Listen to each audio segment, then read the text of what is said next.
Disavowing backlinks is something that most people probably don't need to do. But if you've been the victim of an algorithmic or a manual penalty, you suspect that you're being negative SEO'd, or you just want to clean up your backlink profile, then disavowing backlinks might be a good idea. Hey there affiliate schoolers, and welcome to this video in which I'm going to be showing you exactly how to disavow backlinks using the backlink disavow tool in Google Search Console. And be sure to stick around to the end of the video because I'll be showing you exactly how to identify those backlinks to disavow, and also asking the question whether you need to disavow them in the first place. Although Google do class the disavow tool as an advanced level tool, it's actually really simple to use. In fact, the hardest thing is probably finding it in the first place. So to do this, head over to Google, make sure that you are logged into your Search Console account, head over to Google Search and literally just search for disavow tool. That really is the easiest way to find it, so don't bother trying to find it in Google Search Console because it's an absolute nightmare.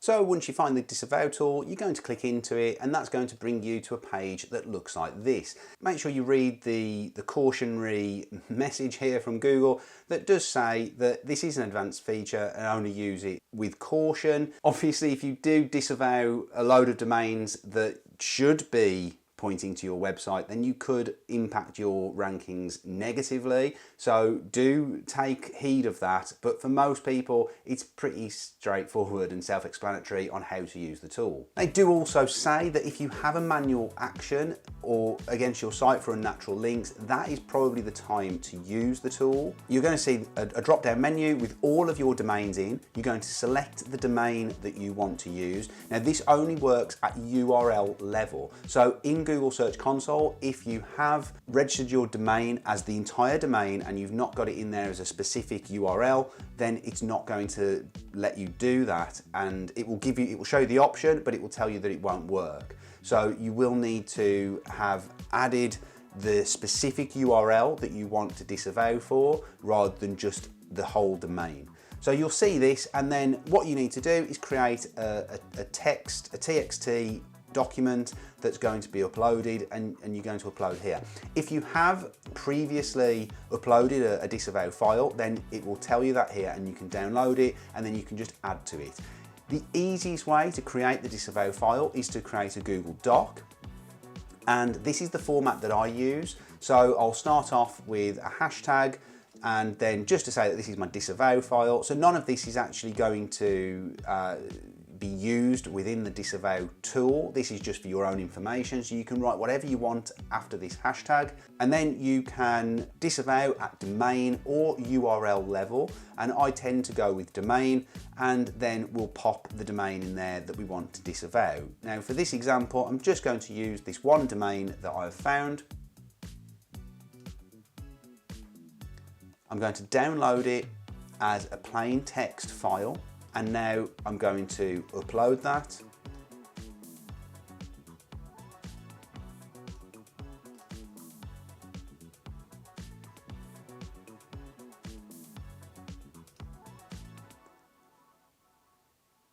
And you can see that it gives you confirmation of what you've done. So it says one domain and no URLs are disavowed. So that's exactly what I wanted it to be.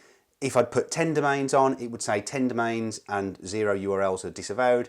If I'd put the URLs in, then obviously it would tell me that. Now that is there, and like I said, if you want to come back to this at a later date, you can just download the disavow file and you can edit it and then go from there. But that is the simplest and easiest way using Google Docs to create the file, because it creates the right type of TXT file that Google will accept. So as you can see, uploading the disavow file and actually creating the disavow file is a pretty simple process. The bigger question here is whether you even need to bother doing this in the first place, because Google have come out quite openly and said that they do not take into account low quality backlinks when they're looking at ranking websites.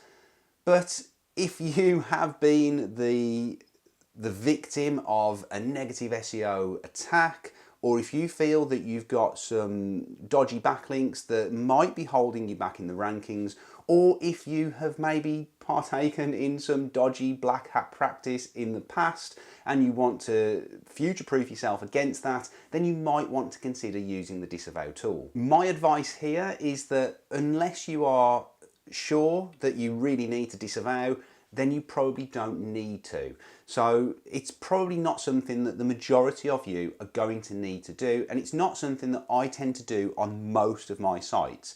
There are sites where I do implement the disavow, but I very much judge it on a case-by-case basis. And really the main time that you're going to want to disavow is if you have been given a penalty by Google because you've built an unnatural backlink profile. Now, the easiest way to identify the backlinks that are pointing at your site are to either look in Google Search Console itself or to use a third-party tool such as Ahrefs. Now, Ahrefs do actually give you access to all of your own website data if you hook it up using the API through to your Google Search Console. Now, yes, I know you are going to be giving them access to all of your Google Search Console data.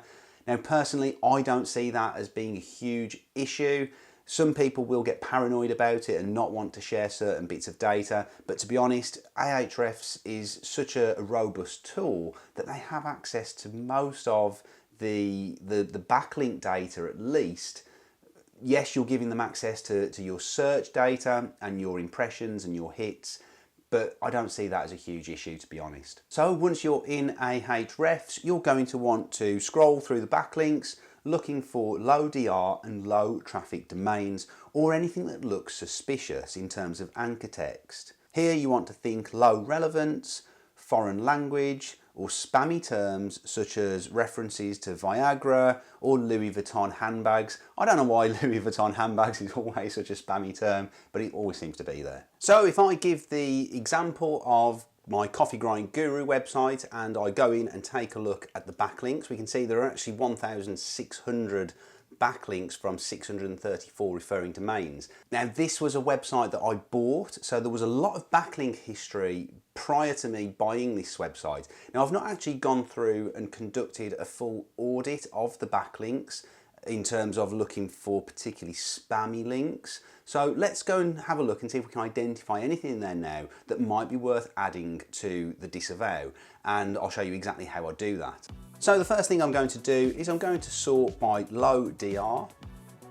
Now, I typically tend to find that the Blogspot subdomains tend to not be great, so sometimes I do actually block the entire blogspot.com domain, and that was something that I potentially might do here, because you can see there's a lot of zero DR, zero traffic links coming in from these, and they're not really adding any real value to the site. Let's exclude subdomains for now, so we can take that out. Now, if you're finding value in this video so far, I would really appreciate it if you could bop that like button, as it lets me know that you like this sort of content and I'll create more of it.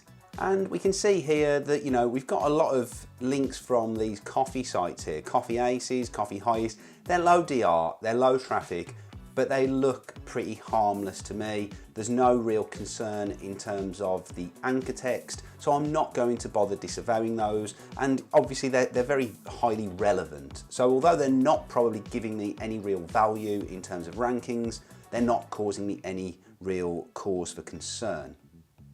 So we'll scroll through and just take a look and see if we can identify anything in here that maybe is a concern. Not really seeing anything at the moment.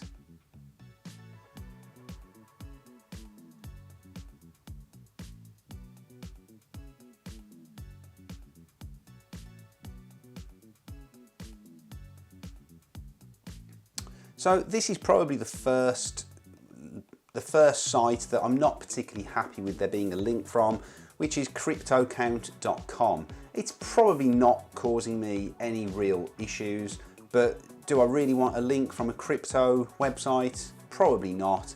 But I don't think disavowing this link is going to make any difference one way or the other. So I'll leave that for now. Let's see if we can actually find anything that we think might actually be causing some harm.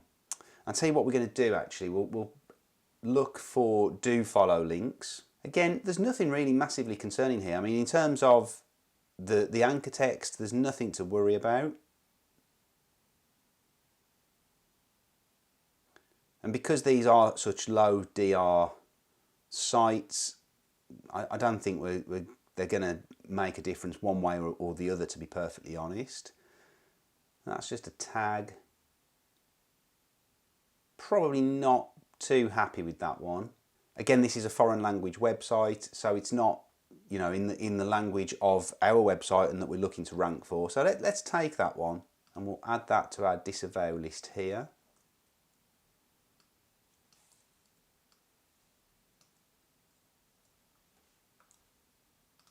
And really, you know, the anchor text is probably more of a concern to me than anything else. And there's nothing really in the anchor text here that concerns me at all. Yeah, there's nothing really in there, to be honest, that's a concern. And this is a great example, actually, of probably when not to disavow, because there's probably one or two links in there that I would even want to disallow.